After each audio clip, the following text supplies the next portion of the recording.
తెలుగు సినీ చరిత్రలో mass hero అంటే డ్యాన్సులు, ఫైట్లు, పవర్ఫుల్ డైలాగులే గుర్తుకొస్తాయి. కానీ అగ్రస్థానంలో ఉన్న ఒక స్టార్ హీరో తన ఇమేజ్ను పక్కన పెట్టి కేవలము ఒక కథ కోసం, సామాజిక బాధ్యత కోసం చేసిన అద్భుతమైన ప్రయోగం రుద్రవీణ. చిరంజీవి గారి కెరీర్లో ఒక మైలురాయిగా నిలిచిన ఈ సినిమా వెనుక ఉన్న ఆసక్తికరమైన విశేషాలు ఏంటో ఈ వీడియోలో చూద్దాం. కె. బాలచందర్ గారి దర్శకత్వంలో వచ్చిన ఈ సినిమా కేవలం సంగీతం గురించి మాత్రమే కాదు, తండ్రి కొడుకుల మధ్య ఉండే సిద్ధాంతాల సంఘర్షణ గురించి చెబుతుంది.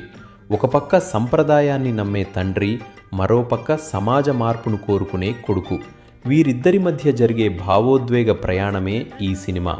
అప్పట్లో ఒక మాస్ హీరో ఇలాంటి క్లాస్ పాత్రలో నటించడం టాలీవుడ్లో ఒక సంచలనం.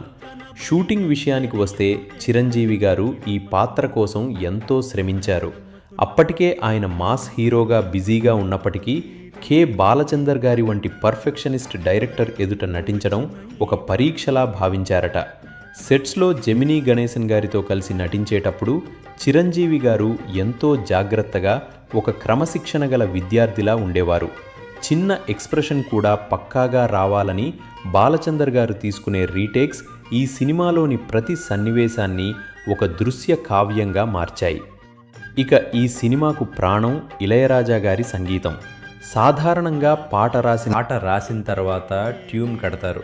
కానీ ఈ సినిమాలో ఇళయరాజా గారు ట్యూన్స్ కంపోజ్ చేయగా దానికి తగ్గట్టుగా సిరివెన్నెల సీతారామ శాస్త్రి గారు సాహిత్యం అందించారు.